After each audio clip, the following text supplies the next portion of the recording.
Si, mets un peu le volume. Shalom, shalom, shalom, shalom, shalom. Chut, s'il te plaît, j'ai lancé le live. Shalom, shalom, shalom.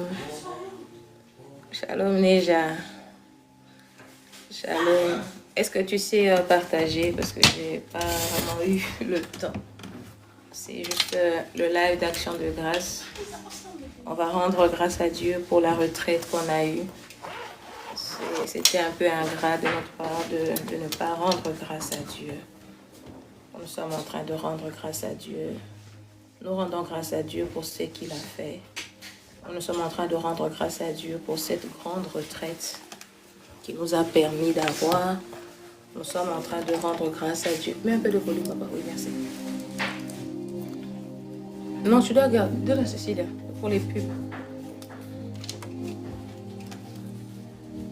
Voilà, nous rendons grâce à Dieu. Merci Neja pour les partages.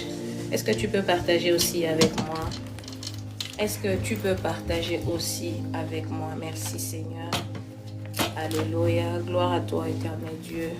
Merci encore pour le jour d'aujourd'hui. Merci Seigneur. Merci pour toutes choses que tu fais dans ma vie. Merci éternel. Est-ce que quelqu'un peut dire merci à Dieu? Quelqu'un peut lever sa voix encore ce matin, ce midi, le live de midi. Priez pour que ça retourne. Le live de midi nous a manqué. Le live de midi, c'était des lives importants. De live puissants. Alléluia. De live puissants. Alléluia. On va prendre Ecclésiaste 7 pour commencer. Ecclésiaste 7. Ecclésiaste 7. Alléluia. On va lire juste le verset 8. J'aime bien. Il vaut mieux terminer une affaire que de la commencer. Il vaut mieux terminer une affaire que de la commencer. Il vaut mieux être patient que orgueilleux. On a terminé la retraite de Canada. On avait terminé cette retraite et la Bible dit que vaut mieux terminer une histoire que de la commencer. J'aimerais beaucoup parler pendant ce mois de juillet de l'Oméga. Je parlerai beaucoup sur Oméga. On connaît tous Alpha. Tout le monde dit Alpha, Oméga. Mais j'aimerais vraiment pour le mois de juillet insister. On parlera sur Oméga. Yes, on parlera beaucoup sur Oméga. Oméga, pourquoi? Parce que Dieu, il est le commenceur de toutes choses. Yandaraba, c'était. Vaut mieux il vaut mieux terminer une affaire que de la commencer. Aïe. Il vaut mieux terminer une affaire que de la commencer. On a terminé cette affaire de retraite de Canada, 3e édition. On a achevé cela et je viens rendre simplement grâce à Dieu par ce live. Lui dire merci pour tout ce qui s'est passé. Lui dire merci pour la disponibilité. Lui dire merci pour tous les participants, lui dire merci parce que le Saint-Esprit était réellement au rendez-vous. Alors je viens juste dire merci à Dieu. Shalom Lily, shalom Pasteur Stella. Je viens juste rendre grâce à Dieu parce qu'on ne peut pas faire un programme des dieux. Avant de commencer la chose, on était ici, on faisait la pub, donc on a commencé ici, on parlait beaucoup de cette retraite, venez, venez, venez. Et à la fin, je trouve qu'il est aussi dans mon devoir de venir rendre grâce à Dieu. Je le rends grâce pour tout ce qui s'est passé, je lui rends grâce pour les bonnes et les mauvaises choses qui sont passées, je rends grâce pour tout ce qu'il a, pour tout ce qu'il a disposé, parce que la Bible dit que rien n'arrive sans que l'Éternel le permet. Dans tout ce qui s'est passé, il a permis et nous disons merci. Merci pour le bon déroulement, merci pour le service, merci pour le chant, merci pour la prédication, merci pour tout ce qui était service, qui a été fait en ces lieux-là. Merci pour des personnes qui ont été restaurées, merci pour des guérisons, merci pour des témoignages. Nous rendons grâce à Dieu. Yakaba Santaria Basete. On va prendre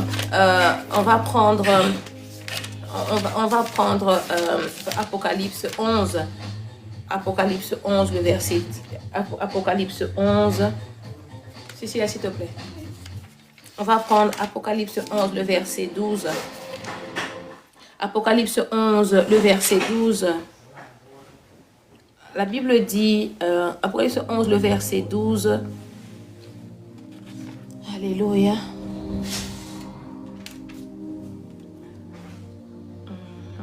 Apocalypse 12, le verset 11. Oui, Apocalypse 12, verset 11. Souvent, je me trompe entre les deux. Apocalypse 12, le verset 11. La Bible dit ici, mais eux, ils ont vaincu grâce au sang de l'agneau et en rendant témoignage à la parole de Dieu. Ils ont accepté de donner leur vie et de mourir. Ce que j'aime bien ici dire, la Bible dit, dans d'autres versions, on dit, ils l'ont vaincu à cause de... ils l'ont vaincu avec le sang de l'agneau et avec le pouvoir de leur témoignage. Ce qui veut dire que le témoignage est très important. Le témoignage est capital. Dans une église, s'il n'y a pas de témoignage, il n'y aura pas d'avancement. Dans un groupe de prière, s'il n'y a pas de témoignage, il n'y a pas d'avancement. Le témoignage est important. On a un peu perdu ce témoignage. Donc, on a un peu perdu. Souvent, on dit que non, je ne vais pas témoigner parce que c'est petit. Je ne vais pas témoigner parce que c'est pas encore grand. Donc je vais pas témoigner parce que pour moi, c'est pas vraiment ce que je voulais faire. Mais ce qu'on oublie est que toute chose que Dieu fait est bon. Toute chose que Dieu fait est bon. Dans chaque chose que Dieu fait dans ta vie, tu dois témoigner. Dans chaque chose que Dieu a accompli dans ta vie, donc tu dois témoigner. Même si pour toi c'est petit, mais il y a une personne qui a besoin d'écouter ces petits témoignages. Pour toi c'est petit, mais pour la personne ça sera grand et la gloire reviendra à Dieu. Quand on vient témoigner, quand on vient témoigner, ce n'est pas pour nous, mais c'est pour les autres. Et quand on vient témoigner, première des choses d'abord, on rend grâce à Dieu. Quand on témoigne d'abord, toute la gloire revient à Dieu. Pourquoi? Parce que si tu témoignes parce que Dieu t'a fait du bien, parce que le Seigneur l'a permis, alors ne garde pas le témoignage. Si tu as un témoignage, il faut toujours témoigner. Pourquoi? Parce que dans le témoignage, des personnes aussi sauront que ton Dieu agit. Dans les témoignages, toi-même aussi, tu seras aussi fier de pouvoir dire que moi, Dieu a fait ça dans ma vie. Et dans ton témoignage, il y a aussi des âmes qui seront sauvées. Dans ton témoignage, il y aura aussi des personnes qui seront réconfortées. Dans ton témoignage, il y aura aussi donc des personnes qui vont encore être boostées, qui vont encore se lever. Donc ce midi, je viens faire appel à toi au témoignage. Toi qui voulais plus témoigner, toi qui dis que non, franchement, les témoignages, ça sert à rien. Le témoignage est capital. Le témoignage est capital. La Bible que nous tenons, c'est le témoignage. Donc tu vas voir qu'il y a histoire des gens, histoire donc des personnes qui ont vécu avant nous et ils sont en train de témoigner, de pouvoir montrer ce que Dieu a fait dans leur vie, comment Dieu a changé leur vie. Donc le témoignage doit reprendre sa place à l'église. Le témoignage doit être aussi important que la prédication, parce qu'il y a des personnes qui seront édifiées, pas parce que tu as prêché Jean ou Marc, mais parce qu'ils voient la personne comme toi et moi, qui témoigne encore que, regarde ma soeur, moi j'étais malade, je me tiens au devant de toi, regarde, j'étais malade, je ne pouvais pas marcher, ni bouger, mais parce que j'ai prié, Dieu a fait. Et celui qui est malade, ou celle qui est malade, qui est donc assis à la salle, automatiquement, la personne reprend courage, dit que non, si elle a témoigné, si lui a témoigné, c'est que Dieu fait réellement. Je viens vraiment marteler ce midi sur le témoignage. Quoi que tu fasses, quoi que Dieu fasse dans ta vie, quoi que Dieu fait, même si c'est petit, viens témoigner. Même si c'est insignifiant, viens témoigner. Le témoignage a vraiment la part capitale à l'église. C'est pour cela aujourd'hui, on a l'impression qu'à l'église, il n'y a plus de miracles. Pourquoi? Parce que des personnes ne témoignent pas. Donc on croit qu'il y a plus rien, Dieu ne fait plus. Or que Dieu fait encore. Le problème que nous les chrétiens, on ne prend plus la peine de témoigner.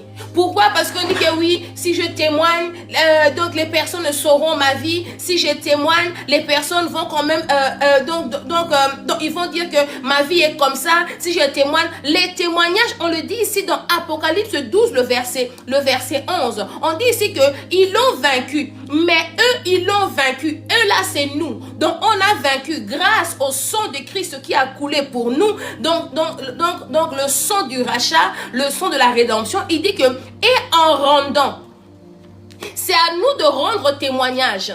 C'est à nous de rendre. Il dit et en rendant témoignage à la parole de Dieu. C'est à moi de rendre témoignage que Dieu nous a emmenés au Canada pour la 3e édition. Ça s'est bien passé. Ça, ce n'est pas au Saint-Esprit. Pourquoi? Parce que Dieu m'avait mandaté pour aller. Moi, j'ai rendu témoignage. C'est pour cela que moi, je dois rendre témoignage pour que l'année prochaine, c'est lui qui était encore en train d'hésiter que non, moi, en tout cas, vos retraites là, ça sert à rien. Non, on doit rendre témoignage. C'est pour cela qu'on ne gagne plus des âmes. Parce qu'on ne rend plus témoignage. Oh Seigneur, aide-nous. On ne rend plus témoignage. Parce que, oh Seigneur, merci. Alléluia. On va partager une histoire. Que le Saint-Esprit prend le contrôle de ce live. Que Blessing se taise. Que lui seul parle. Alléluia. Que Blessing se taise. Cécilia, mets-moi le ventilo ici, s'il te plaît. Ouvre un peu la porte. Que Blessing se taise et que lui seul agit. Merci Seigneur parce que tu le fais. Le mouchoir, s'il te plaît. Merci Seigneur Jésus. On va parler d'une histoire où une personne a été sauvée à cause du témoignage. J'aime beaucoup cette histoire. Une personne a été sauvée, pas parce que la personne a été sauvée à cause de son témoignage.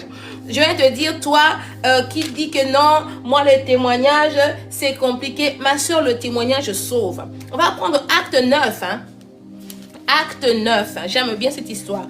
Acte 9. Merci.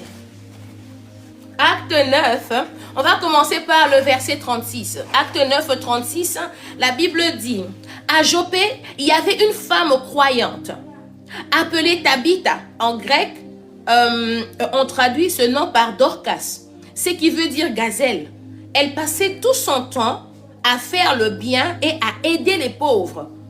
Un jour, elle tombe malade et elle meurt. On lave son corps et on le met dans une pièce en haut de la maison. Les disciples de Joppé apprennent que Pierre est à Lydde. Et Lydde n'est pas loin de Joppé. Alors, ils envoient 2 hommes pour dire à Pierre, « S'il te plaît, viens vite chez nous. » Pierre part avec eux tout de suite. Quand il arrive, on le conduit dans la pièce d'en haut de la maison. Tous les veuves s'approchèrent. Tous les veuves s'approchèrent de lui en pleurant. Elle lui montre les chemises et les vêtements que Dorcas faisait quand elle vivait encore. Pierre fait sortir tout le monde. Il s'est mis à genoux et il prie. Ensuite, il se tourne vers le corps et dit, « Tabitha, lève-toi. » Tabitha ouvre les yeux et quand elle voit Pierre, elle s'assoit. Pierre lui prend la main et l'aide à se lever. Ensuite, il appelle les croyants et les veuves et leur montre Tabitha vivante. Tous les habitants de Joppé apprennent ce qui s'est passé. Beaucoup se mettent à croire au Seigneur. Aïe, aïe, aïe.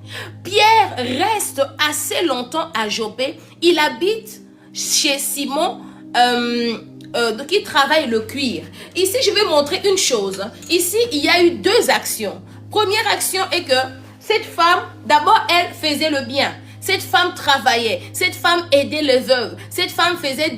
Donc, on dit que cette femme ici, c'était quand même une femme de qualité.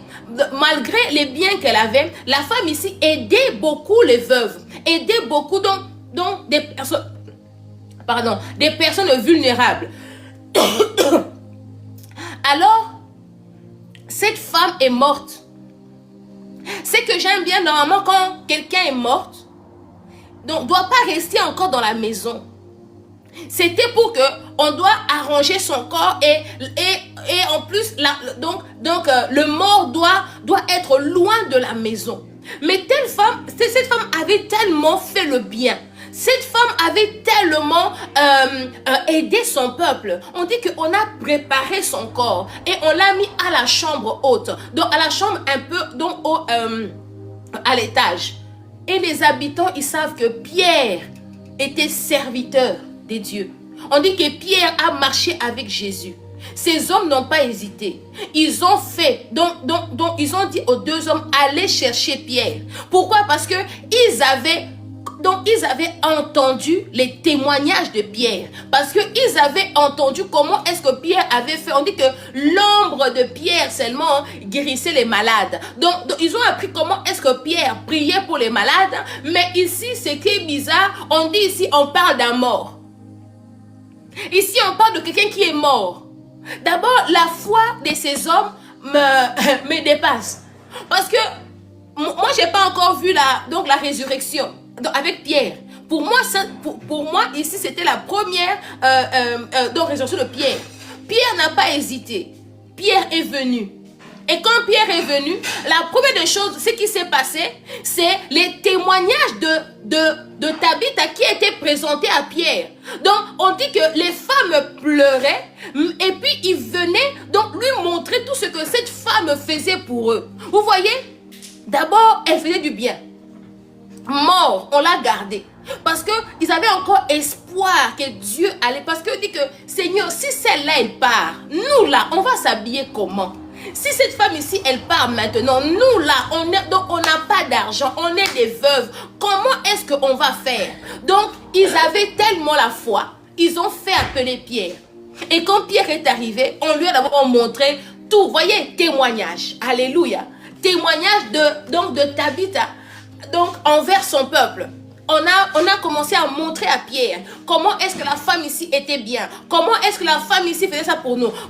Donc, on a montré le témoignage de Tabitha. Et Pierre a regardé. Donc, ça a encore motivé Pierre.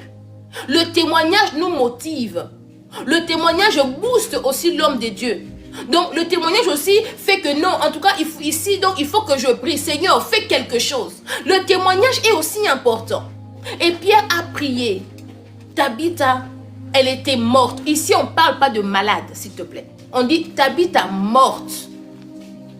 Si la foi des veuves, si la foi, c'est même pas de sa famille, si la foi des inconnus, à cause du bienfait de Tabitha, donc a fait que Tabitha puisse être ressuscitée, à plus forte raison, toi et moi qui faisons encore le bien, nous sommes encore vivants. Et quand Pierre a prié, Tabitha a été ressuscitée.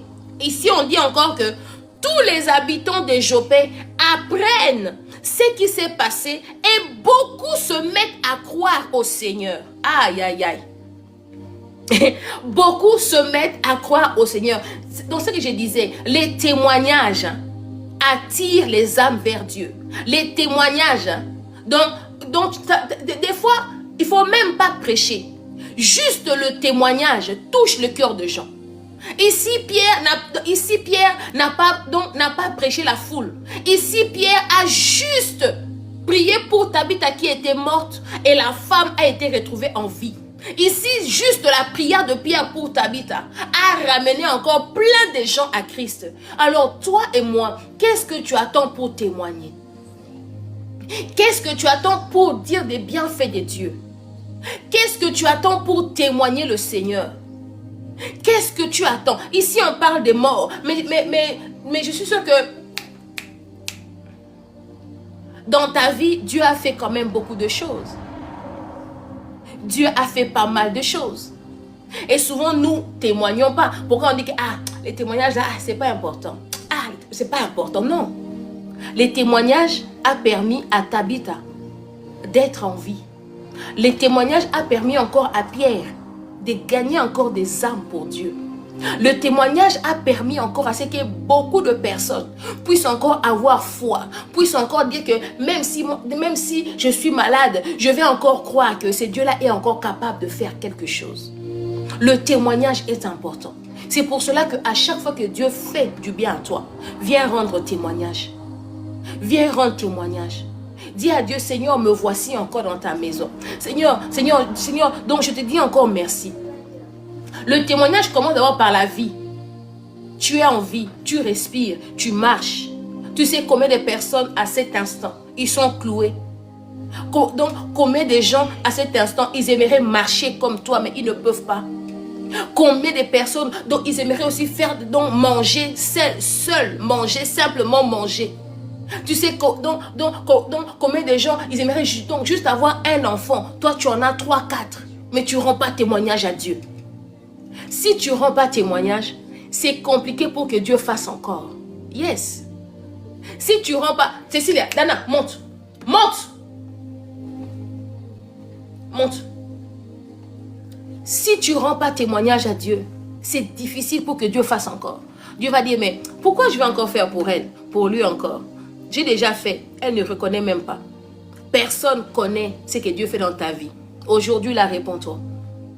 Personne ne sait ce que Dieu fait dans ta vie. Pourquoi? Parce que tu caches. On ne dit pas, parle pas de tes projets, non. Parle de ce que Dieu a déjà fait. Parle de ce que déjà Oméga a fait. Parce qu'il est Dieu. Vous savez, ces temps-ci, je suis beaucoup en train de méditer sur Oméga. Je vais partager encore avec toi l'écriture sur Oméga. C'est que j'aime bien.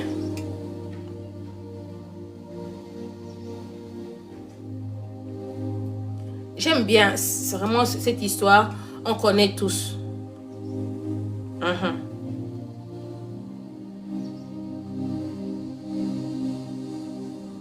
J'aimerais...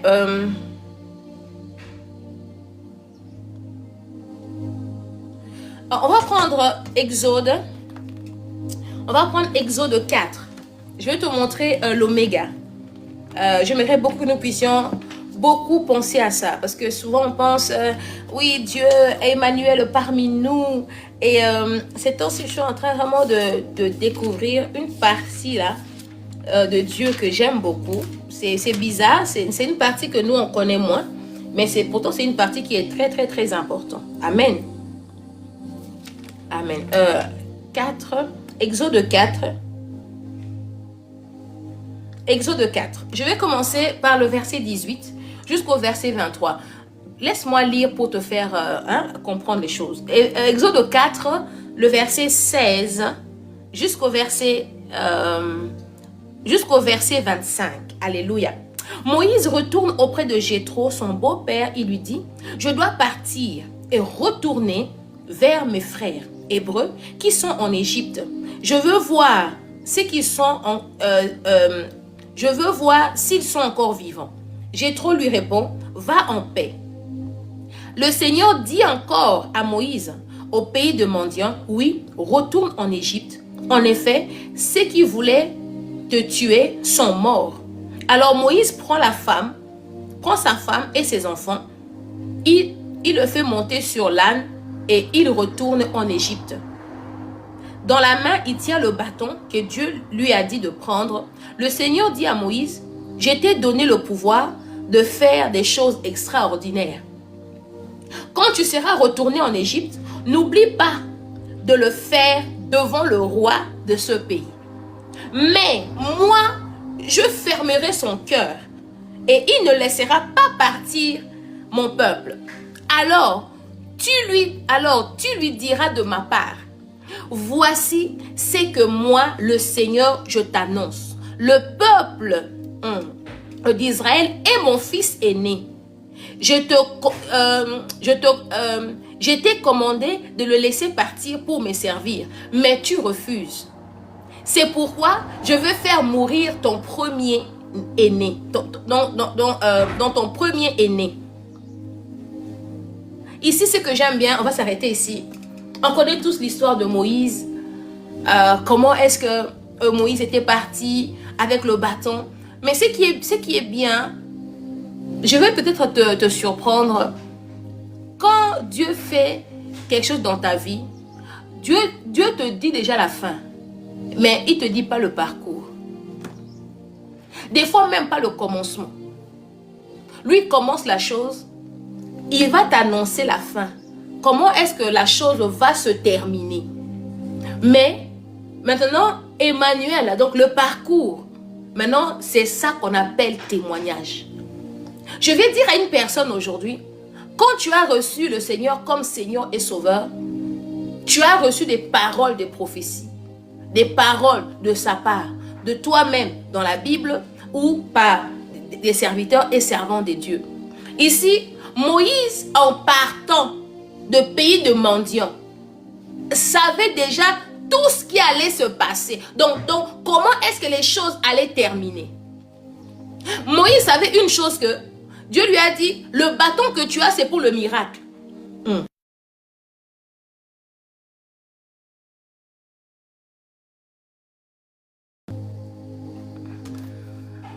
Ils ont mis mon truc en pause, je ne sais pas pourquoi. Aidez-moi s'il vous plaît. Est-ce que vous pouvez m'aider à mettre des commentaires? Sinon le live sera coupé. S'il vous plaît, écrivez good live parce que j'ai reçu une notification. Sinon ils vont couper le live en fait.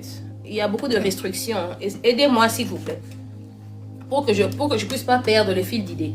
Moi, je n'aime pas dire tapoter, sinon je perds le fil d'idées et je ne sais pas. S'il vous plaît, si tu es là, si ce message te fait du bien, partage à un frère, à une soeur, aide-moi à ce que ce message soit écouté par les gens, s'il vous plaît, parce que déjà TikTok là, ça ne va pas. Voilà.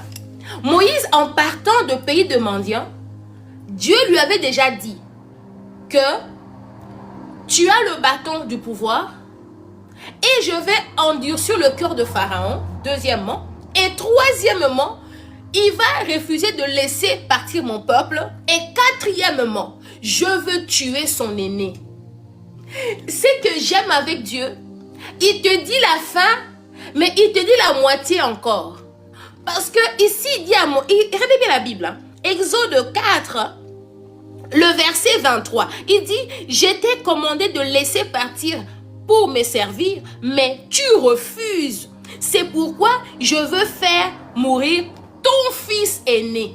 Ici, Dieu disait seulement une personne allait mourir, pas deux, pas trois. Pour dire que quand Dieu veut te venger, tu seras encore surpris parce que il est oméga, il est mystique.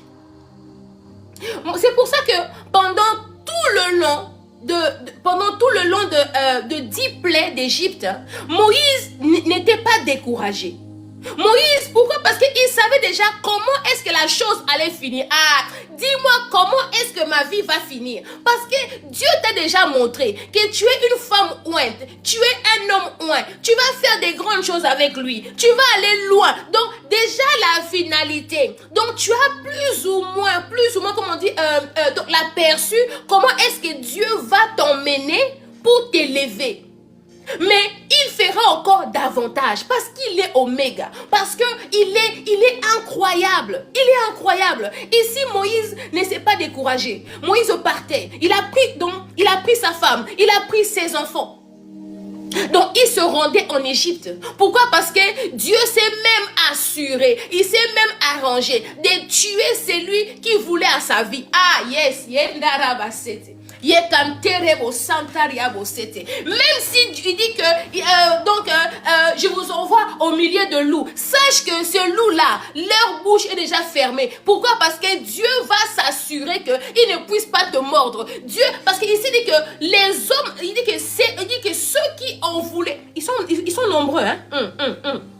Ça devient intéressant. Ah Seigneur. Le verset 19, Exode 4, il dit que le Seigneur dit encore à Moïse au pays de mendiants, oui, retourne en Égypte. En effet, ceux qui voulaient te tuer sont morts. Ah!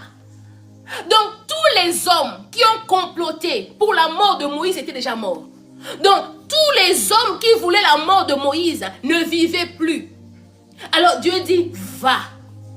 Donc Dieu se rassure, il est alpha, il se rassure. Déjà le terrain bien préparé, il n'y a plus d'embuscade. Toi seulement va, même si tu vois l'obstacle, c'est juste illusion. Pourquoi? Parce que le maître a déjà placé, le maître a déjà tout préparé, il a déjà fait. Oh Yakaba, c'est terrible Santa. Dieu avait déjà préparé le terrain pour Moïse et Moïse est parti.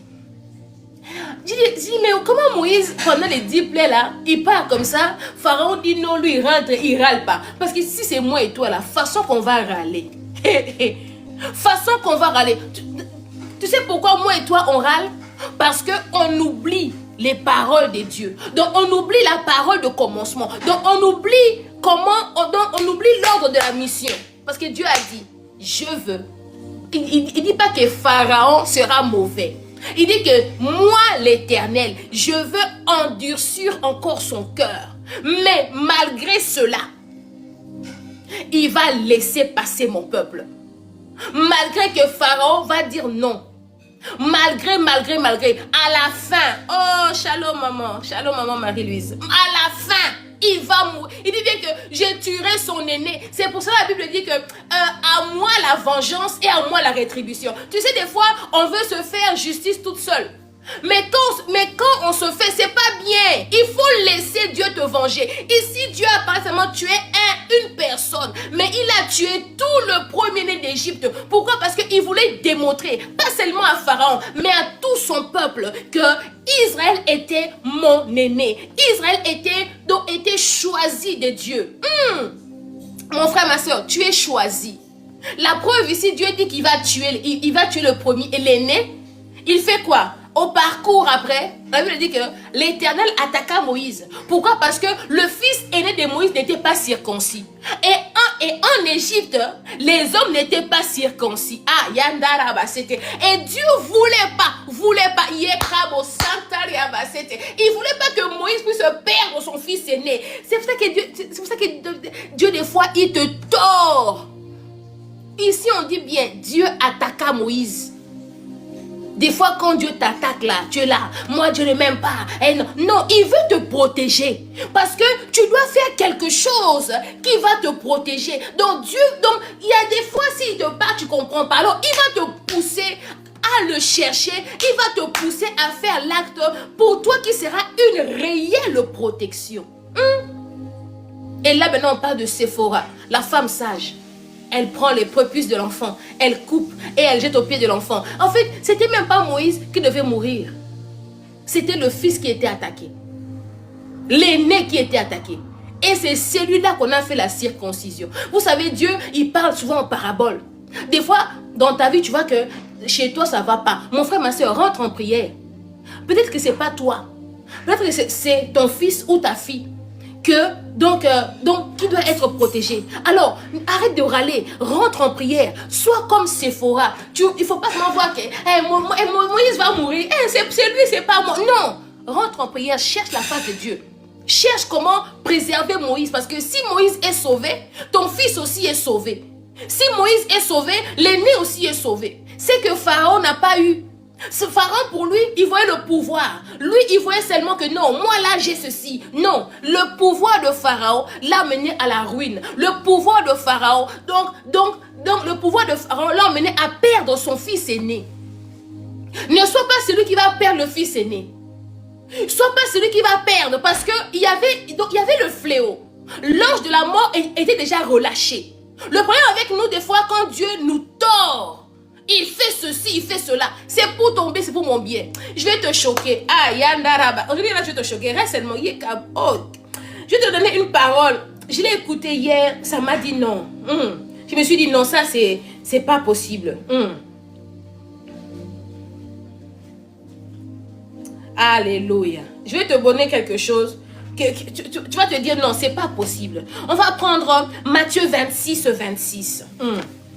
Matthieu 26, 26. Pour te montrer que Dieu prépare déjà Oméga. Et puis te dit avant. Matthieu 26, 26. Je vais vraiment le prendre ici pour bien lire. Matthieu 26. Matthieu 26, 26. Ah, je l'ai écouté hier. Cet apôtre-là, il a vraiment des révélations. Apôtre Mutombo. J'aime beaucoup ce homme parce qu'il est vraiment, il a une sagesse infinie. Matthieu 26. Donc il a prêché sur le repas. Il dit, pendant le repas, Jésus prend du pain. Il dit la prière de bénédiction. Il partage le pain et le donne à ses disciples en disant, prenez et mangez, ceci est mon corps. Ensuite, il prend une coupe de vin. Il remercie Dieu. Et il donne la coupe à ses disciples en disant, buvez-en tous. Oui, ceci est mon sang, le sang de l'alliance de Dieu. Il est versé pour un grand nombre de gens, pour le pardon de péché. Je vous le dis, je ne boirai plus de ce vin jusqu'au jour où je boirai du vin. Ah, Yakaba, c'était... Maintenant, explique-moi maintenant ici. Jésus, il fait... donc, ici, c'était le repas. Comment Christ, il peut prendre un morceau de pain, il donne à ses disciples, et puis il dit que c'est mon corps, mais pendant qu'il est vivant. Alpha, Oméga. Comment Comment il peut prendre la coupe de vin? Il dit, buvez ceci, parce que ceci est mon sang. Normalement, c'était après sa mort, la résurrection, qu'il devait le faire, mais pas avant. Il a fait avant parce qu'il est l'alpha. Et puis il a fait avant parce qu'il est aussi oméga. Il ne peut jamais commencer quelque chose sans pour autant te montrer la fin. Ah, donc Dieu, il commence une chose, il te montre les débuts. En même temps, il te montre la fin. Parce qu'explique-moi, Jésus, il est encore vivant. Lui-même, il prend un morceau de pain, il coupe et il donne. Mais comment il peut donner un morceau de pain, il est encore vivant? Ah, yes. Comment? Explique-moi. Et puis il dit que ceci est mon corps. S'il te plaît. C'est comme si tous les disciples étaient endormis spirituellement. Comment un homme, comme si moi maintenant je dis que bon, maintenant là, si moi je meurs, tu prends ma Bible après, ça va pour toi, je dis que non, donc prends mon corps. C'est parce que je vis encore. Je vis encore. Dieu prépare la fin. Donc pour Dieu, et la fin, et les débuts et la fin, pour Dieu c'est la même chose. C'est juste que nous, on attend de voir. Donc on connaît le commencement. Mais la fin là, on ne connaît pas. Or que, la Bible a toujours démontré la fin des choses. La preuve, déjà dans la Bible, on nous parle de l'enlèvement. C'est vrai ou c'est faux? L'enlèvement c'est la fin. Mais déjà, on nous fait savoir l'enlèvement. Comment est-ce que ça va être? Jésus, avant sa naissance, il n'est même pas encore né.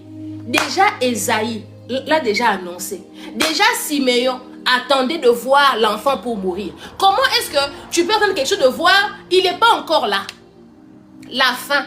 Lui-même a dit, donc ce temple ici, vous pouvez le renverser dans 3 jours. Donc je vais le reconstruire. Donc déjà il parlait de sa résurrection. Mais toi et moi on ne comprend pas. Ici il dit prenez mon corps. Vous savez pourquoi est-ce que les blessures de Christ ne se ferment? Donc après la résurrection, donc c'était encore là. Je vais te dire pourquoi. C'est si elle est pub. On dit que quand ils ont vu sa main, donc il y avait encore les blessures. Parce que Thomas a dit, moi je vais toucher. Vous savez pourquoi? Aïe, aïe, aïe. Pourquoi? Parce que la Bible ici dit, dans Ésaïe 53, le verset 5, Ésaïe 53, on dit que, mais il était blessé pour nos péchés, brisé pour nos iniquités. Les châtiments qui nous donnent la paix est tombé sur lui. Et on dit encore que c'est pas à ces meurtrissures que nous sommes guéris. Donc, les meurtrissures là est toujours vivant. On dit que parce qu'il a fait couler, il dit que le sang de Christ a coulé à la croix pour nous. Donc, ce sang de Christ est encore vivant. Quand nous, on l'invoque, il est là. Mais pourtant, ce sang a coulé il y a plus de 2000 ans. Par ces meurtrissures, nous sommes guéris. Ça veut dire que Christ n'est pas mort aujourd'hui. Christ n'est pas mort hier. Il est mort il y a plus de 2000 ans. Mais à cause encore de ces blessures-là, toi et moi, nous sommes encore guéris. Si nous croyons. Ce qui veut dire Dieu, il commence une chose. En même temps, il te montre la finalité. Donc Jésus les a déjà donné son corps. Déjà donné son sang. Mais vivant. Vivant.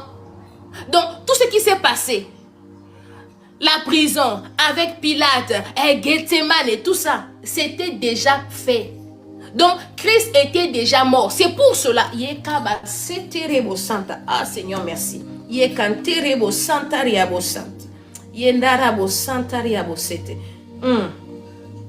C'est pour cela qu'il a dit dans Luc 23, le verset 46.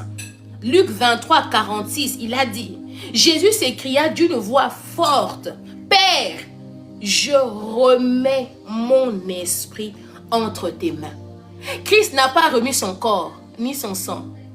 Il a remis son esprit. Il dit, Père, je remets mon esprit entre tes mains. Et en disant cela, en disant ce parole, il s'expira. Pourquoi? Parce que les choses étaient déjà faites en avance. Tu te bats pour des choses, mon frère, ma soeur, c'est déjà fait en avance. Tu te bats pour rien. Si Dieu a dit que tu seras béni, toi seulement reste en prière. Toi seulement fais ta part. Parce que Dieu ne ment pas. Quand Jésus a dit que voici, prenez mon corps, buvez donc mon sang, Jésus était encore vivant. Mais comme la parole était déjà inscrite, donc c'est-à-dire que Christ devait mourir à la croix pour toi et moi. Déjà, il a donné, avant même qu'il meure. Il a déjà donné. Et à la croix, c'était juste lui qui a dit que maintenant que je remets mon esprit. C'est juste l'esprit encore qui était là. Mais le corps déjà consommé.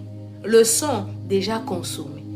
Il remet son esprit entre les mains de Dieu. Pour dire qu'il est l'alpha, il est oméga. Il est celui qui commence la chose avec toi. Qui t'en avec toi. Je ne sais pas qu'est-ce que Dieu a commencé avec toi. Et que tu as l'impression qu'il n'est pas en train d'achever cela. Je ne sais pas dans ta vie, quelle situation que Dieu a commencé avec toi. Donc il t'a montré que ma fille, lève-toi, va. Mon fils, lève-toi, va. Et en cours de chemin, tu as rencontré des choses et tu es découragé. Non, non, ça ne va pas. Est-ce que vraiment c'est Dieu qui a... Souvent même, on remet même en cause. Est-ce que c'est vraiment Dieu qui a parlé? Ah! Est-ce que c'est vraiment Dieu qui a parlé? Des fois, c'est pas Dieu, c'est moi-même. Non, il est celui, quand il dit un mot, il dit bien, quand il dit un mot, la chose s'accomplit. Dieu a dit à Moïse ici, on a lu dans Exode 4, il a dit à Moïse, va. Je veux endurcir le cœur de Pharaon, va. Je veux tuer l'aîné, va. Et exactement ce que Dieu a dit. Donc il a même fait pire. Parce que quand Dieu il s'agit de venger, merci Neja, quand il venge là, il venge très bien. Quand Dieu venge, personne peut venger mieux que Dieu. Je ne connais pas. Personne peut te venger mieux que Dieu. Même toi-même là, quand tu vas te venger, tu auras des limites. Mais imagine, il a dit seulement l'aîné qui va mourir. Mais il a tué tous les aînés d'Égypte. Donc, la vengeance de Dieu est très forte. La vengeance des dieux, je dis la vérité. Quand Dieu veut te venger, tu auras pitié de tes ennemis. Parce que en ce jour-là, dans tout l'Égypte, à part à Goshen, là où il y avait encore le peuple d'Israël, chez eux, il n'y avait pas de mort. Mais en tout, il y avait la mort. Et ce que j'aime bien, Dieu ne fait jamais l'alliance sans sang. Toute alliance, Cécile, s'il te plaît, montre. Toute alliance est faite avec le sang. Toute alliance est faite avec la chair. Toute alliance. Jésus déjà a fait l'alliance avec les disciples, avec nous. En donnant son corps, lui-même vivant. Donc l'alliance, d'abord c'est fait. D'abord c'est les vivants d'abord qui font les alliances. Après, quand même les morts viennent. Mais d'abord c'est les vivants. Donc Jésus n'a pas voulu faire l'alliance après sa mort. Mais d'abord il a fait l'alliance avant sa mort. Donc pour montrer que l'alliance ici que j'ai fait, ça sera éternel. Maintenant pour sceller cette alliance, je donne moi-même mon corps, je donne moi-même mon sang, je le scelle comme sacrifice. Comme sacrifice, on voit ici tous les sorciers là, quand ils font alliance, ils font quoi? Donc ils emmènent des chairs, donc ils emmènent des choses, ils font alliance. Maintenant Christ l'a fait étant vivant. Donc nous, ce qui me tue, je me suis rendu compte, mais comment est-ce que les disciples n'ont pas remarqué que Christ est vivant? Mais il vous dit, mangez mon corps, buvez mon sang. C'est comme si tout c'était, voilà, comment on dit, endormi quoi. Parce que quand les alliances se font, des fois, nous ne sommes pas conscients. Yes. Je crois pas qu'ils avaient donc tous été lucides à manger le corps d'un homme qui est vivant, à boire le sang d'un homme qui est vivant. Et ça n'a pas commencé là. Aïe, aïe, aïe, aïe, aïe. Je vais te montrer là où il a fait déjà la scène avant. Ah, Seigneur.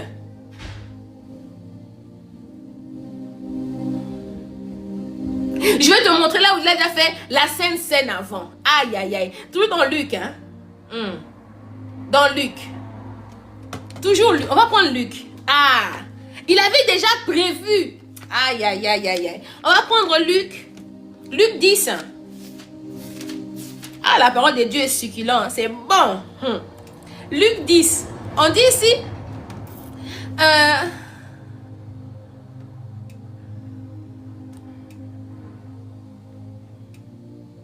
Je vais juste prendre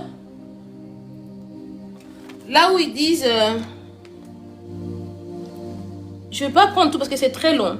Là où seulement ils disent que on ne va pas manger... C'est pas 10, c'est doit être 11. Je vais juste prendre là où les 60 sont partis. C'était mieux.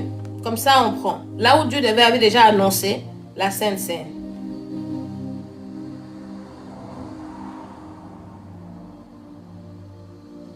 C'est plus facile. Comme ça, on gagne le temps. Parce qu'on ne va pas rester longtemps. Hein. J'ai repris. Donc, je vais le verset exact. C'est Luc 10, je sais, mais je vais le verset exact. Je sais que c'est Luc 10, je ne vais pas tout lire. Hein.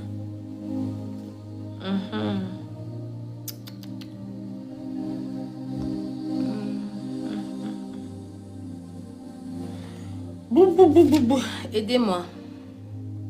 Dans Luc 10, là où il dit c'est lui qui me veut, mange ma chair, voilà, mange ma chair et bois mon sang.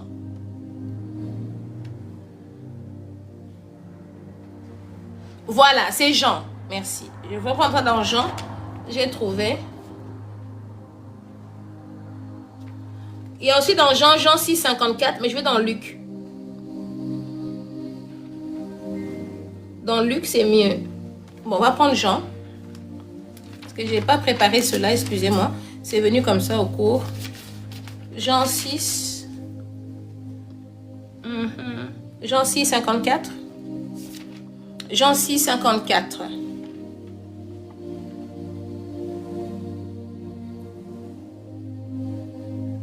Bon, on va prendre Jean 6, 50. On va commencer par 53. Jésus leur dit, oui, je vous dis, c'est la vérité. Si vous ne mangez pas le corps, si vous ne mangez pas le corps du Fils de l'homme, et si vous ne buvez pas son sang, vous n'aurez pas la vie en vous. Si quelqu'un mange mon corps et boit mon sang, il vit avec Dieu pour toujours. Et moi, le dernier jour, je le releverai de la mort. Mon corps est une vraie nourriture et mon sang est une vraie boisson. Si quelqu'un mange mon corps et boit mon sang, il vit en moi et moi je vis en lui. Le Père qui m'a envoyé est vivant et moi je vis par le Père. De la même façon, celui qui mange vivra par moi. Voici le pain. En fait, je vais retrouver, ça c'est bien, mais dans Luc c'est mieux. Ici Jésus a dit que celui qui ne mange pas mon corps, boit pas mon sang, il n'est pas digne de moi. C'est pour cela dans Luc, quand il avait annoncé, il dit que maintenant, il est en train de manger mon corps et mon sang. On dit que 60 disciples sont partis. Il n'y a que 12 qui sont restés. Il a dit à Pierre, il dit, mais pourquoi vous êtes restés? Il dit, mais où on va aller? C'est toi qui as le parole de la vie. Pourquoi? Parce que Jésus a déjà démontré la Sainte Seine avant la résurrection. La Sainte Seine avant la résurrection. Ce qui veut dire, tout était déjà clair. Mais sauf que les gens qui étaient là ne comprenaient pas. C'est comme toi. Tout est clair. Dieu dit que tu seras béni, tu seras élevé. Continue à faire. Tu seras donc toi tu seras grand serviteur. Donc, mais tellement que la chose n'est pas encore arrivée. Tu ne vis pas encore cela. Donc tu ne crois pas. Parce que l'ennemi, son but est quoi? De te faire croire que ce que Dieu dit, ça ne va pas arriver. Le but de l'ennemi, ce n'est pas t'encourager. Parce qu'il sait que si lui t'encourage, tu vas encore plus prier. Si lui t'encourage, tu vas encore plus monter en prière. Alors son but est que tu ne pries pas, que tu te fatigues. Comme ça, tu ne vas pas arriver à Canaan. Comme ça, tu ne vas pas voir les merveilles de Dieu pour toi. Je vais dire à une personne, je veux qu'aujourd'hui, que tu puisses regarder tout ce que tu as reçu comme parole. Tout ce que Dieu t'a dit comme parole. Tu vas prier pour ça aujourd'hui. Même si tu n'as pas encore vu. Même si ce n'est pas encore arrivé. Ruben, enlève la pub, s'il te plaît. C'est là-bas. Même si ce n'est pas encore arrivé. Mais la promesse est en route. Habakkuk a dit, je me tiens à mon poste et j'attends. Tiens-toi à ton poste. Reste à ton poste. Les 60 sont partis. Donc, eux, c'était seulement maintenant à la foule. Mais c'est seulement le 12 que jusqu'à présent on parle d'eux. Le 12 qu'on connaît leur nom, mais pas les 60. Pourquoi? Parce que le 12, ils ont gardé. Donc, ils ont dit que nous là, avec Dieu là, donc nous là, avec toi Jésus là, on va aller jusqu'au bout. Nous là, donc toi, on va aller jusqu'au bout. Donc, on va voir comment est-ce que tu vas partir, comment est-ce que nous, on sera bénis, comment est-ce que donc nous, on sera puissants. Ma parole aujourd'hui, d'abord le témoignage et deuxièmement, garde la foi. C'est pas encore fini. Dieu a commencé avec toi. Il est celui qui commence. Il est celui aussi qui achève. Mais pendant le parcours, des fois, il est silencieux. Le silence de Dieu n'est pas l'absence de Dieu. Le silence de Dieu n'est pas l'absence de Dieu. Des fois, nous tous, hein, c'est humain, hein, donc, ainsi que moi-même.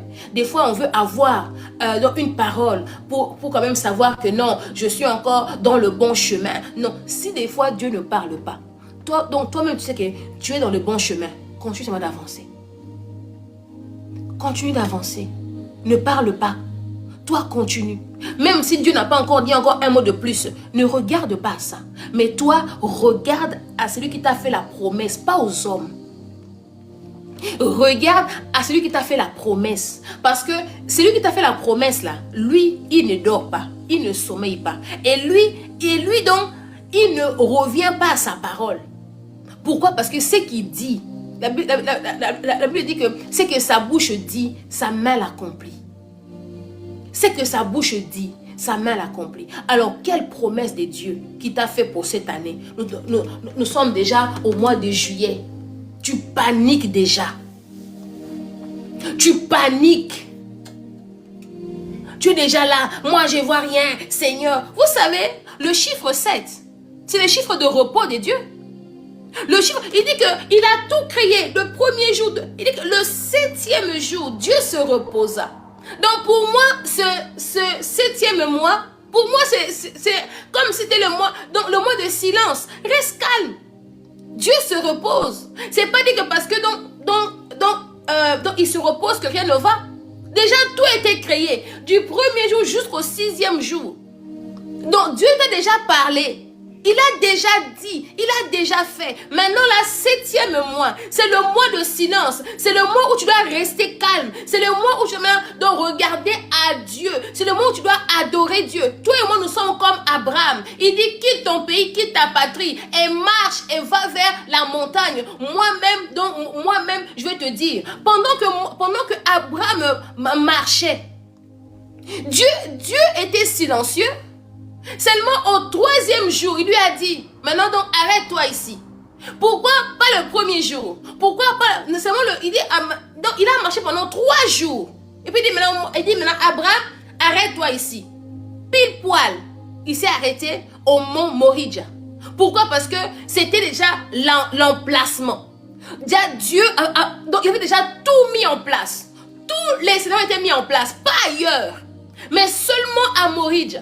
Il se dit que maintenant ici, commence à grimper. Mais laisse les serviteurs. Monte seul avec avec le fils.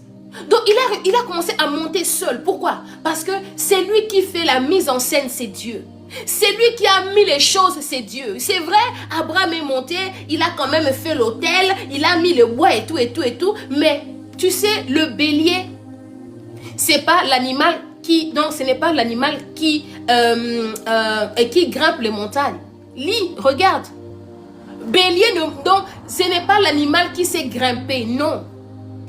Mais Dieu, comme il est le meilleur scénariste, déjà préparé même le bélier en haut.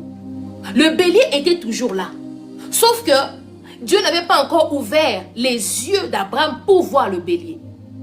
Le bélier est déjà là. Sauf que Dieu t'a pas encore ouvert les yeux pour voir. C'est que Dieu veut encore que tu puisses vraiment mettre le fils sur l'autel. Donc, c'est que Dieu attend encore des choses en toi pour qu'il puisse t'ouvrir les yeux. Vous savez, des fois, tu dis que, mais la chose là, mais c'est toujours là. Des fois, on ne voit pas pourquoi. Parce que Dieu n'a pas encore permis à ce que nos yeux s'ouvrent. Le bélier était toujours là. Parce que Dieu voulait voir jusqu'où Abraham était obéissant. Dieu voulait voir jusqu'où Abraham allait l'aimer. Donc Dieu testait Abraham. Mais le bélier était apporté par Dieu, pas par Abraham. Le bélier était apporté par lui-même, le Créateur, pas par Abraham. Donc, pendant que tu marches, pendant ce 3 jours, si Dieu ne dit rien, continue à marcher. Oui. Tu vas arriver à un moment où il dira, maintenant stop, arrête-toi ici. Pourquoi? Parce qu'il est l'alpha et oméga. Et c'est là maintenant que Abraham a eu une nouvelle révélation de Dieu. Dieu attend. Tu ne peux pas voir le bélier si tu n'as pas encore obtenu la nouvelle révélation de Dieu. Abraham, en montant, il a dit, le fils a dit, papa, je vois le bois, je vois le couteau, mais où est l'agneau?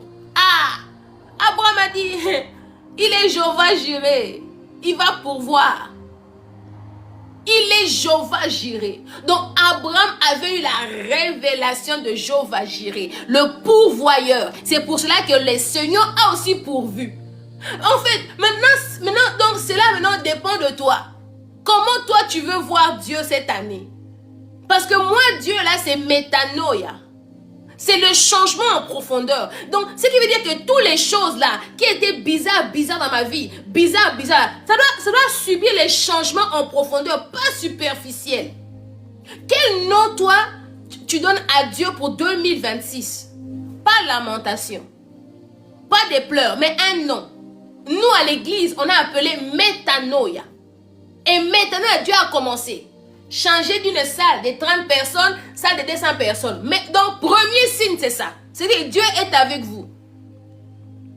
Et Abraham, la même, il a dit que Dieu va pourvoir. Et quand il est monté, le bélier était là. Cela dépend de toi. Quelle est la nouvelle révélation de Dieu que tu as cette année? Séphora l'avait. Quand elle a fait le truc à son fils, là, dans la circoncision, il a mis au pied de Moïse. Il a dit que maintenant, toi et moi, maintenant tu es mon époux de sang. Mon époux de sang. Séphora n'a pas perdu quelqu'un. Parce que son époux de sang était là. Donc en lui, là, il n'y avait plus le sang qui avait coulé. Donc en Égypte, pour eux, maintenant, quelle révélation de Dieu que tu as cette année? Souvent tu passes l'année, c'est les thèmes de l'année de l'église. Non, toi-même d'abord. Comment est-ce que Dieu s'est révélé à toi cette année? C'est pas dit que tout sera correct, tout sera facile, c'est faux, non. Non. Mais pour Moïse, pour Abraham, c'était pas facile. Il partait pour tuer son fils. Donc il partait pour le sacrifier. Mais comme il savait que non, même si moi là, je donne Isaac, le fils que j'ai eu dans ma vieillesse, il est capable de le ressusciter. Jéhovah Jireh. Donc il va me donner encore autre chose. Ne regarde pas ce que Dieu t'a déjà donné maintenant, mais regarde à celui dont il est encore capable de donner encore davantage. Parce que si il a donné, parce que maintenant, donc je suis un peu comme Abraham. Si Dieu a pu donner Isaac avec sa femme doublement ménopausée, c'est que non, il est encore capable. Donc il peut encore donner encore autre enfant. Il avait la foi. C'est pour cela qu'on appelle Abraham le père de la foi. Yes. Le père de la foi. Le père de la foi. Par la foi, je sais que notre retraite de Paris sera merveilleux. Par la foi, je sais que ça sera complet. Par la foi, je sais que Dieu va faire. Par la foi. Parce que tout ce que nous faisons comme retraite, ce n'est que par la foi. Voilà, c'était mon message aujourd'hui. Je vais passer un message. On a notre retraite de Paris. Il reste encore quelques places. Si tu es en France, si tu veux participer, c'est un week-end du 14 au 16 août. Donc tu as encore un mois. Mais malheureusement, à la fin de ce mois, je dois déjà tout clôturer. Donc maintenant, on court un peu derrière le temps pour donc l'organisation. On doit savoir les noms de combien de personnes qui seront là pour tout mettre en œuvre. Donc, on n'a pas beaucoup de temps. Imaginez, hein, s'il vous plaît, les amis, déjà on vient de la retraite des Canada. Donc, c'est beaucoup de prières. Maintenant, on veut encore dans un mois. Dans exactement un mois, on a encore une autre retraite en France. Il y a l'adresse qui est sur... il y a plein de flyers là. Je ne sais pas exactement où si Neige peut mettre l'adresse ou bien Shekina peut mettre l'adresse. Mais c'est sous réservation. Pourquoi sous réservation? Parce que ce n'est pas d'abord l'hôtel. C'est une très très très grande maison qu'on a pris. Ça veut dire que on ne vient pas comme ça sans inscription. On ne rentre pas, désolé. Pourquoi? Parce qu'on doit savoir qui vient. Parce qu'on doit préparer la place pour toi. Donc, on ne vient pas comme ça. Et cette maison, ce n'est pas à nous. Donc, nous aussi, on loue cette maison. On a aussi pris ça rien que pour la retraite. Parce que pour France, c'est la première retraite en France. Alors, on voulait essayer cette méthode-là. Donc, c'est un peu chalet comme ça. Et la différence avec la France, on priera dehors la nuit. Qu'il ne pleuve pas. C'est vraiment ce que j'ai reçu comme message pour Dieu. Qu'on doit prier. Les prières de nuit, on le fera dehors, pas à la maison. On va vraiment déclarer des choses. C'est beau, il y a un grand jardin. Je ne sais même pas si c'est forêt. Donc, on est vraiment entouré donc des verdures. Et c'est vraiment un très, très bon emplacement. Et on va faire cela pour décembre, pour août. Donc, c'est du 14 au 16. Normalement, nous, on fait toujours des veillées, des prières le 15 août. Donc, le 15 août a été baptisé pour nous Paris pour Christ. Chaque 15 août, c'est ainsi. Maintenant, par la grâce de Dieu, on va avoir une première retraite pour Paris. Donc, c'est du 14, c'est le vendredi 14 et jusqu'au dimanche matin. Donc, le vendredi 14, on arrive plus ou moins, c'est vers 18 h, mais déjà vers 15, même déjà 12, 13 h, déjà notre équipe seront là. Donc, on sera déjà là pour déjà encadrer, pour voir. Dans notre retraite à nous, on ne fait pas à sec. Donc, ceux qui vont participer à la retraite, je crois que la semaine prochaine ou dans 2 semaines, on va commencer un jeûne de prière pour la retraite. Donc, on fait toujours le jeûne de prière avant. Et puis, pendant la retraite, ça nous permet de manger un peu léger pour être en forme pour prier parce qu'on dort moins.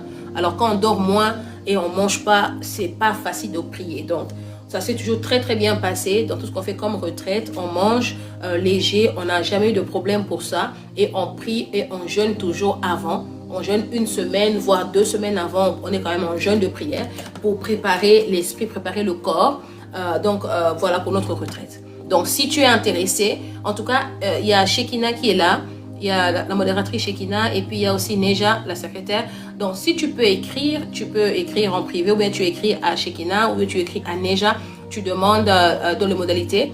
Il y a des prix pour adultes, c'est 120 €. 120 €, c'est pour tout un week-end, à manger compris. Hein. Donc, c'est vraiment pas cher. Donc, c'est pas à cause de ça que tu vas pas manquer 120 € s'il te plaît. Hein. 120 €, tu dors pendant vendredi, samedi, dimanche. Tu as à manger, donc petit déjeuner, souper et tout dedans. Tu as des fruits toute la journée. Tu as de l'eau toute la journée. On ne gagne pas de l'argent dessus, mais c'est juste ta petite participation va aussi nous aider à payer les charges. Donc, quand on demande ce montant-là, Dieu nous est témoin, on ne gagne même pas un franc dedans. C'est juste pour vraiment faire les dépenses pour la retraite pour tout le monde. Et si aussi tu as du mal à payer, mais tu veux vraiment venir, il y a d'autres personnes qui payent pour les autres. Mais il faut quand même me dire. Tu dis, maman, je veux bien venir, mais financièrement, c'est chaud. Il y a toujours une soeur ou un frère qui ne sait pas venir, mais qui veut payer pour l'autre qui sera là. Donc, vous voyez, normalement, rien ne doit t'empêcher vraiment de venir. Et si aussi tu es loin, tu veux quand même nous aider financièrement, donc nous soutenir, pourquoi pas payer pour une personne. Exemple, dit, maman Blessing, moi je vais acheter de l'eau. Tu peux le faire. Donc, tu peux aussi nous aider à acheter quelque chose dont on aura besoin à manger, de l'eau, de boisson. En plus, il fait très très chaud pour que la retraite se passe très bien. Voilà, donc c'est un peu ça. La retraite aura lieu du 14 au 16 en France. Inscris-toi déjà parce que ça commence à être déjà plein. Voilà, on va essayer de reprendre nos lives à midi comme on faisait avant par la grâce de Dieu. Si j'ai le temps à midi, je viendrai. On va prier. Maintenant, je vais un peu essayer de faire ça un peu plus souvent. Comme maintenant, je suis à la maison, par la grâce de Dieu. On va essayer de faire encore nos lives à midi, même 1h, même 1h30 pour bénir le de Dieu, pour prier. Là, je ne vais pas faire monter les gens aujourd'hui, mais demain, demain c'est mercredi. Ouf. Mercredi, je ne sais pas si je ferai live parce que le mercredi et les vendredis, nous sommes donc en présentiel à l'église. Donc, si tu es en Belgique, tu cherches une église où prier. Nous, demain, le mercredi et vendredi, on a culte d'intercession. L'église, c'est l'adresse et encore sur mon profil, tu vas voir, c'est rue Brognier, numéro 172, 172 pour le français. 172 pour le français et à 1070, 1070, 1070, on va dire comme ça, à 1070 Anderlecht, c'est à 5 minutes à pied de la gare du Midi, sortie Air France Flexibus. Voilà, donc là, on sera là demain à la prière de 18h30 à 20h, 20h30. Et aussi le vendredi aussi, la même chose. Et je suis en train de faire appel aux personnes. On veut le vendredi commencer à faire l'évangélisation. Si tu es des cœurs, tu aimes bien parler des dieux dans la rue, tu aimes bien en tout cas faire, alors tu peux m'écrire parce qu'on va avoir quand même des petits tracts, on va quand même distribuer. Vendredi, on va d'abord être à l'église, on prie tous ensemble et puis après on se sépare pour aller gagner des âmes pour Christ. Donc, on va aller témoigner, on va aller inviter nos frères et sœurs qui sont dehors, qui ne connaissent pas Dieu. On va leur parler, toucher un petit mot. S'il faut prier aussi, tu pries pour lui. Même s'il ne viendra pas à l'église, l'importance est que tu fais l'œuvre de Dieu. C'est ça qui est le plus important. Donc, ça sera chaque vendredi pour le moment, pendant les vacances. En tout cas, si tu as tes enfants, là, les jeunes, ça, c'est très bien aussi pour les jeunes. C'est une très, très bonne formation à évangéliser. On va aller avec eux. Ils ne seront pas tout seuls, toujours avec quelqu'un d'adulte pour aller parler des dieux dans les rues. Hein? On va dire Bruxelles pour Jésus. Pendant ces vacances, c'est vraiment Bruxelles pour Jésus. Bruxelles pour Jésus pendant juillet et le mois d'août. Voilà. C'était votre humble servante, la Prophétesse Blessing Eliada, qui a fait ce live. D'abord de dire merci. Je dis merci à Liliane. Je dis merci, merci à Inès, merci à Mélissa, merci à tous les enfants qui étaient là, merci à Annie, merci à toute personne donc qui a été conviée, qui a servi à la retraite de Canada à Montréal. En tout cas, j'ai dit merci à tous. C'était très agréable d'être parmi vous. En tout cas, ça s'est très très bien passé par la grâce de Dieu et on dit encore merci pour l'accueil, pour les cadeaux. Merci de fond du cœur. Et nous, on vous attend en décembre ici à Bruxelles. Voilà. Que Dieu vous bénisse et on se retrouve jeudi 12h, même chaîne, toujours Blessing. Et il y a la ministry. Si aussi tu peux aller t'abonner dans ma page Facebook, pas ma page Facebook, dans ma page YouTube s'il te plaît. Là, il faut que j'arrive à 1000 abonnés pour aussi commencer à lancer les lives YouTube. C'est pour aussi gagner encore des autres personnes qui n'ont pas TikTok, mais qui ont YouTube. C'est encore plus. S'il te plaît, va juste t'abonner. Blessing Eliada Ministry dans YouTube. Abonne-toi, ça me fera plaisir. Et jeudi, n'oublie pas, à midi 12h jeudi. Merci à vous et très bon après-midi, des très très bonnes vacances. Que Dieu vous bénisse. Merci. Je vous aime comme ça. Bye bye. À bientôt.